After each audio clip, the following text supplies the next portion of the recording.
नमस्कार बच्चों।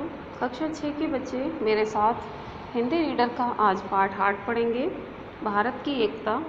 बच्चों, इस पाठ का हमें रिवीजन करना है और रिवीजन में हम शुरू करेंगे शब्दार्थ, प्रश्न उत्तर और बुक एक्सरसाइज। तो चलिए शुरू करते हैं हम शब्दार्थों से। बच्चों, इसमें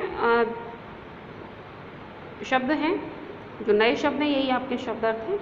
तो विविधता मीन्स विभिन्नता, विपत्ति मीन्स मुसीबत, मुकाबला करना, सामना करना, सहिष्णुता मीन्स सहनशीलता, बाहुल्य मीन्स अधिकता, प्रकोप मीन्स आपदा, राहत कोष पीड़ितों के लिए दिया जाने वाला धन, प्रचलित मीन्स जो चलन में हो, वैमनस्य माने मनमुटाव और खाई माने अंतर।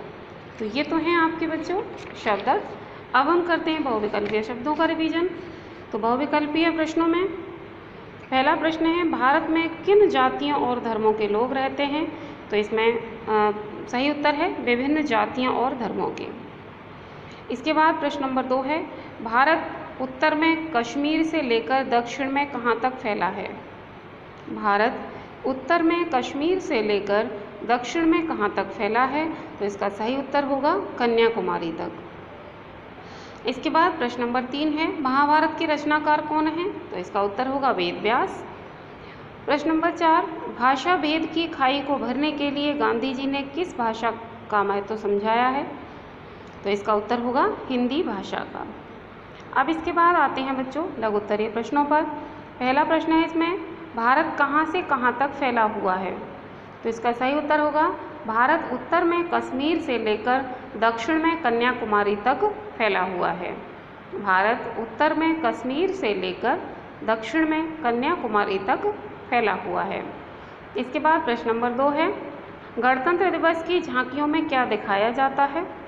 तो इसका उत्तर होगा गणतंत्र दिवस की झांकियों में भारत के विभिन्न प्रदेशों की उपज, वेशभूषा, प्राकृतिक सौंदर्य, रहन सहन और खान पान को दिखाया जाता है। गणतंत्र दिवस की झांकियों में भारत के विभिन्न प्रदेशों की उपज, वेशभूषा, प्राकृतिक सौंदर्य और रहन सहन और खान पान को दिखाया जाता है। इसके बाद प्रश्न नंबर 3 है, भारत की एकता के लिए भारतवासियों का क्या कर्तव्य है? तो इसका उत्तर होगा सभी भारतवासियों को उदार बनना चाहिए तथा दूसरों को अपना समझना चाहिए। सभी भारतवासियों को उदार बनना चाहिए तथा अपना कर्तव्य समझना चाहिए। इसके बाद अगला प्रश्न है प्रश्न नंबर 4, उत्तर दक्षिण भारत की भाषाओं में संस्कृत के विषय में क्या समानता है? उत्तर दक्षिण भारत की भाषाओं में संस्कृत विषय में क्या समानता है? तो इसका उत्तर है संस्कृत उत्तर भारत की भाषाओं की जननी है तथा दक्षिण भारत की भाषाओं में संस्कृत का बाहुल्य है। एक बार फिर से समझिए, संस्कृत उत्तर भारत की भाषाओं की जननी है तथा दक्षिण भारत की भाषाओं में संस्कृत का बाहुल्य है। तो बच्चों, अब हम करते हैं द्विगुत्तरीय प्रश्न। अब द्विगुत्तरीय प्रश्नों में पहला प्रश्न है, भारत में अनेकता में एकता है, आशय स्पष्ट कीजिए। तो इसका उत्तर होगा बेटा भारत में विभिन्न जातियों तथा धर्मों के लोग रहते हैं। यहाँ कई प्रकार की भाषाएं बोली जाती हैं। लोग विभिन्न प्रकार की पोशाकें पहनते हैं और नाना प्रकार के भोजन करते हैं।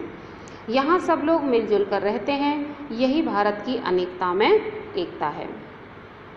एक बार फिर से समझ लीजिए इसको, भारत में विभिन्न जातियों तथा धर्मों के लोग रहते हैं। यहाँ कई प्रकार की भाषाएं बोली जाती हैं। लोग विभिन्न प्रकार की पोशाकें पहनते हैं और नाना प्रकार के भोजन करते हैं।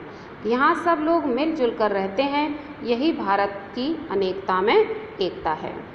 इसके बाद प्रश्न नंबर 2 है, विज्ञान की सहायता से भारत ने क्या उपलब्धि हासिल की है? तो इसका उत्तर होगा विज्ञान की सहायता से भारत की एकता में बाधक पर्वत और नदियों पर विजय प्राप्त की जा चुकी है।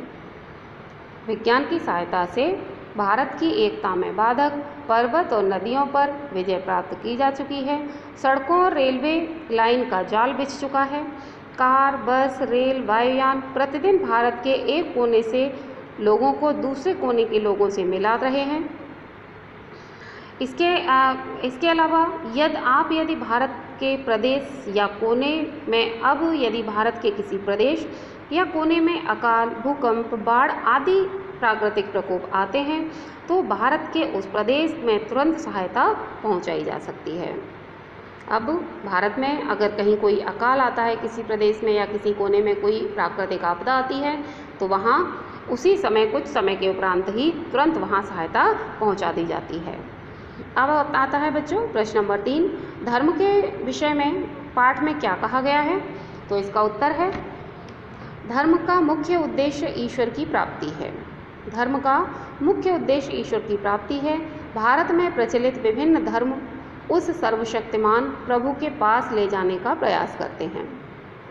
भारत में जितने भी धर्मों का प्रचलन है, जितने भी धर्म को मानने वाले लोग हैं, वे सभी ईश्वर की उनके सभी धर्म ये बताते हैं कि हमें ईश्वर की प्राप्ति कैसे हो सकती है, जो सृष्टि का निर्माण तथा भरण पोषण करता है।